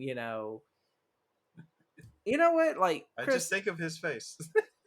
outside of your Dyer and Danford, I actually really do like your I really like your picks for the rest of the Yeah, cast. same. Tony Corando, God, okay, I still can't believe he was even in the second season of Daredevil. Oh, he was. He Yeah, he played a character called Finn Cooley. He was an Irish terrorist. Um, Oh, okay. in the TV show, he's a hot-headed and impulsive, introduced stabbing an underling in the eye with an ice pick for trivializing his son Kelly Cooley's death at the hands of the Punisher. Okay, so when that's like when the Punisher shoots up that whole pub, and then it's like the Irish mob that's going after him. That's who Tony Uh, played. okay, okay. Yeah, and then obviously, Matt's trying to stop Frank from freaking gunning down every freaking Irish mafia member, and Frank's all like, "I'm not listening to you, Red," and just fucking shoots everyone. Yeah. Uh, I think that'll wrap it up for today. Wouldn't You you sure say, you don't want Chris? to do Larson real quick? Because he is kind of a big character. Like, Okay. I Let's mean, do if it. he What is wasn't your Ron my Perlman, Larson will always be Ron Perlman because to if you had me to that choose someone character else, did. because Ron Perlman is old, and I I don't think pick he would Ron fit the Perlman. Larson role. I can't see no one else for that role. Okay, because I picked Yeah. David Harbour. I just couldn't. I You couldn't. picked the one guy that took Perlman's job of I Hellboy, and I'm sorry, I couldn't help it. Like I was reading this character, and I was just like, "This is but like, you know what? I could see it after yeah, seeing Violent Night yeah, with him playing fucking Santa, and yeah, it's like I was like, okay, you know what? He already has the fucking reindeer and the fucking sled. Just exactly." take off the Santa suit and give him some fucking That actual cements warm it, right? clothes, right? Fucking Violent Night cements that fucking role and everything, and Oh my god. Yeah, David this was Harbour. made Okay. today, and it wasn't Perlman. It's probably David Yeah. Harbour. You know, I enjoy David Harbour's work outside of Stranger Things. I actually do think he's one of the stronger points of the Black Widow movie. And how often is he in that fucking movie? Probably maybe about 10 minutes, maybe. That's Yeah, probably being yeah. generous with it. It's enough to like Yeah, be there for a minute. Like he's and memorable. also too for Violent Night, which again I never sat there and thought I would enjoy a Santa esque Die Hard adventure That with was so so. much That fucking was such a gore. fun movie. Oh, it was. It was. You know, that was a fun night with the gang and Yeah. everything. Was watching David Harbour fucking just fuck up everyone. And it's like, I'm sorry. I'm sorry. It's like, you're Santa Claus. What the fuck you gotta be sorry about? Kill the motherfucker. And it's like, he's in pain right now. Just put him out of your misery. And it's like, yeah. Okay. I could see that. There we go. But yeah, my pick will always forever in my heart. Larson will always be Ron Perlman because that's what he was meant to play in this fucking script. I don't care if Ron Perlman's in his 60s, which I think he kind of is. I don't know. I If Ron hears this, I apologize. if as I was like putting the fan casting together, I put Ron Perlman as the captain, like just because, or not Really? Starkweather, Captain Douglas, the guy who goes on the You know who I casted for Captain Douglas? who Daniel Craig. I thought Daniel really Craig. okay. Yeah. I was thinking, what is the one where he plays with the brothers? It's the guy who did Sabretooth in X-Men Origins. It was Lee Schreiber, Yeah. him, Daniel Craig, and there's a couple other guys. They're all Jewish brothers, and I think it's Oh, Defiance yeah, I think and everything. Defiance. And Yeah. yeah, they're fighting the Nazis in the forest and everything, and they're trying to protect all their people. Yeah. Okay, so Ron Perlman actually is 72 years old by the time that this comes out. He may be 73. A little too Either old. or, the man can fucking still kick ass. You could probably still put him in the Hellboy makeup, and he would probably Eh, still whip the shit out of some freaking elder gods it's day in, pushing. day That's out. pushing it for me. It's like pushing Harrison Ford still as Indiana Jones. He could still play Indiana Jones. God damn it! Uh, it's too old, Oh, man. It's too freaking old. I'm sorry. if it's oh my god, but I think that will wrap it up now. I Yep. think it'll wrap it up. We had some really good fan casting. Oh my god, Chris, where can the folks find you on the socials? You can find me on Zealous You Slacker. can call you, okay? Yeah. Ooh, give me a call. Zealous Slacker. Just look up the handle, Zealous Slacker, and you'll find my Twitter, Instagram, what I got on there. Okay, and folks, you can find me at the Gothic Storyteller on Instagram, TikTok, and Twitch. I almost forgot what fucking socials I was plugging. Um, and again, folks, like if there's a movie that you guys want us to sit there and cover, do let us know, and we will try to find the script on ScriptLab. Or you know what, if you can actually make the job a lot easier, go on ScriptLab, download the script, and freaking send it to us and everything. That'll actually be much more easier, so we don't have to go hunting for it. And specifically, if there is a specific addition to the script and maybe a question that you guys want to answer about that script, you know, like if you have a question for it and you want us to answer it, we will do our best. Again, we are like still learning the craft of storytelling. You know, we're still babies in this industry, uh, and you know, again, this helps a whole lot because it helps me really identify story and identify a lot of like structure. I very much enjoy. To me, this podcast has done more help for me in learning all that than really anything else. You know, well, that and doing the work. Always do the work because you'll learn shit when you do the work as well, folks. But with that being said, I will catch you guys later. Don't stop watching movies. Bye bye.